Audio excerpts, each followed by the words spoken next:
Fritchie. And I am Michelle. And we are going to discuss the language and creative process. Let's start! First, we will define what is language. There are numerous definitions of language in various dictionaries. A system of communication consisting of sounds, words, and grammar, or the system of communication used by people in a particular country or type of work, according to Cambridge Dictionary. In Oxford Dictionary, the method of human communication, either spoken or written, consisting of use of words in a structured and conventional way. In Britannica, language is a system of conventional spoken, manual, or written symbols by means of which human beings, as members of a social group and participants in its culture, express themselves. In Merriam-Webster, language, a systematic means of communicating ideas or feelings by the use of conventionalized signs, sounds, gestures, or marks having understood meanings. In Wikipedia, it is a structured system of communication. Language, in a broader sense, is the method of communication that involves the use of particularly human languages. What is a brand language?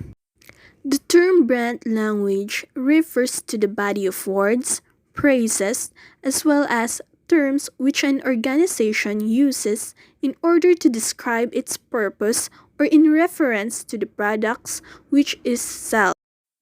Brand language is also utilized in marketing in order to help consumers to connect particular words or ideas to a particular companies or products. The pyramid of brand language: function, consistency, strategy, emotion.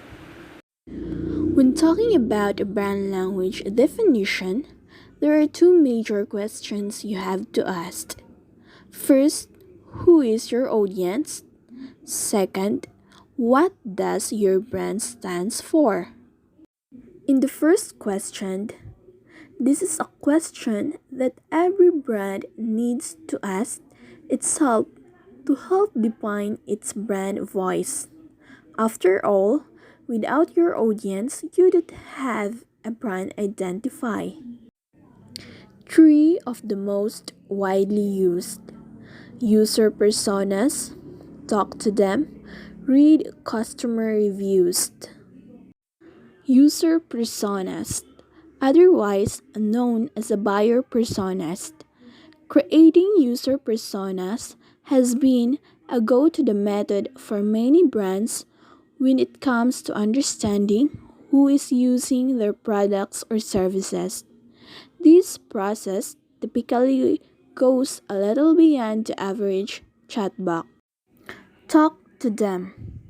Possibly one of the most effective and straightforward ways brands understand their audiences is just by talking to them. That's all there is to it. This conversation can manifest in a variety of different ways, but quick emails, phone calls, or face to face interaction have always been the most effective ways to get to know your audiences. Read customer reviews. Read reviews to understand what customers want from your brand. You'll see where you are providing the most value and understand how your product or service is being used. It's fairly obvious to say that in order to understand your brand language, you have to understand what your brand stands for. Each and every brand on the market today has a specific image it wants to portray. What's your brand culture? Brand culture is the DNA of a brand, and a brand language is how the brand organizes itself. Brand language stands for the vibes that the brand puts out into the world. What's your brand mission? Every brand, no matter the industry, has to have a mission. Whether it's to provide quality shoes or educate people on the importance of green energy. You have to have one. Highlighting this mission plays a key role in defining your brand language. There are two fundamental components of brand language. First, word choice. Second, tone. Word choice. It refers to the vocabulary which is used in the marketing or advertising. Word choice, or be careful with that thesaurus. How do I choose the right word? And why should I care?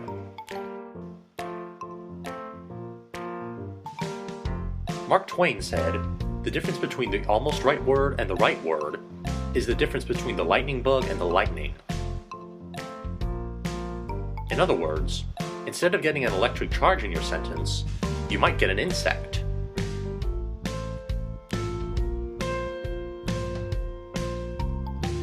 Here's an example. A word like talk might have many synonyms or words with similar meanings. But wait, remember that no two words are exactly alike. They all have different shades of meaning and work best in different situations. Which means that you need to choose the right word for that situation. Let's go back to our example. Some words that are similar to talk are more formal. Discuss, utter, articulate, converse, communicate, verbalize. Other words that are similar to talk are more casual or informal. Chat, gab, yak, babble, rap. If you choose the wrong word for certain situations, it can have a negative impact on your writing. You wouldn't say to your friend, "I'll call you later and articulate what happened at the beach." You also wouldn't write a business letter that says, "At the next meeting I plan to yak about the new strategic plan."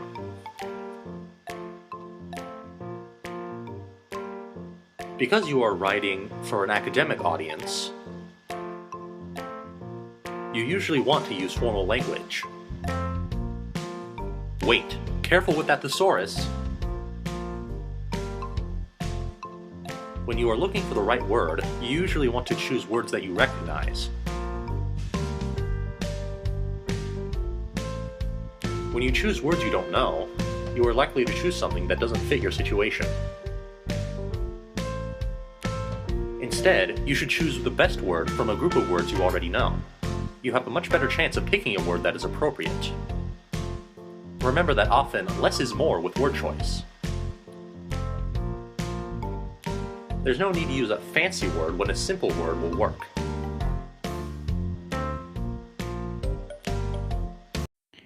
Tone refers to the stance of the advertisement.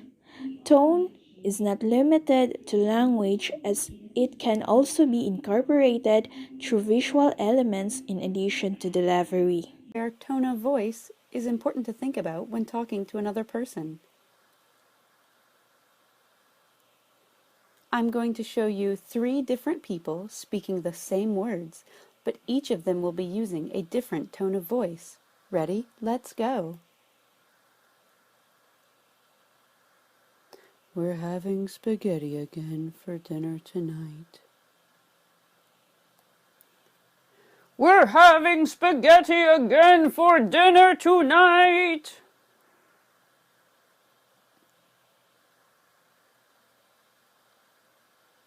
We're having spaghetti again for dinner tonight. Hi again. As you can see, your tone of voice is very important to be aware of when talking to other people. When the tone is too loud, it makes others feel overwhelmed and anxious. When the tone is too quiet, it makes others feel unhappy or even sad. When the tone is just right, it helps others to know what your words mean. That's great. Your tone of voice should match your message because it helps people to understand you. Remember these brand language guidelines. First, write on a variety of topics. Put the audience first. Format matters. Be a perfectionist. Be open to change.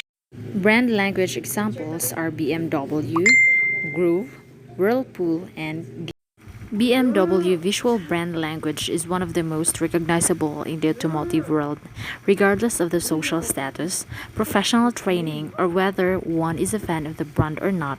People recognize BMW cars not only by the logos, but by the specific design elements that made history.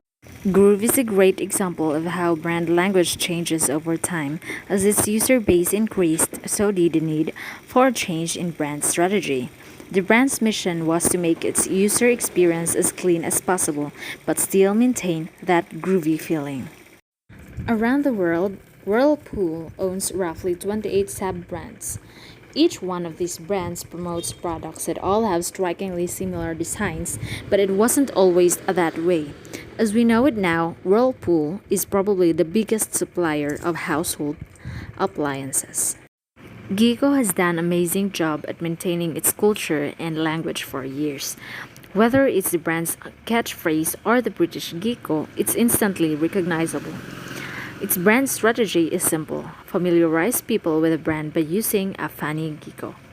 It's character that we've all grown to know and love, even if it is a mascot for an insurance commercial. Benefits of having a brand language. First, the ability for a corporation of product to be recognizable across international borders and helps brands find the words to say who they are and what they stand for. Creative process. The goal of a creative process in graphic design is to channel time, energy, and creativity in a direction that is aligned with a particular project's. A good creative process for logo design and branding greatly improves the opportunity for a successful outcome in a reasonable time frame. Without a creative process, you are shooting at the target in the dark. We both have responsibilities.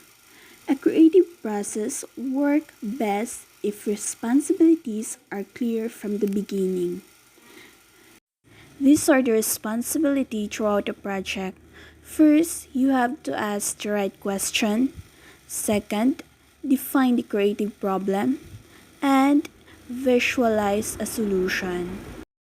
These are the steps of creative process structure. Armed with purpose, mind mapping, sketching thumbnails, sketching roughs, design concept, design presentation, deck presentation and feedback, revise design presentation deck, presentation and feedback, delivery, additional materials, follow up, and support.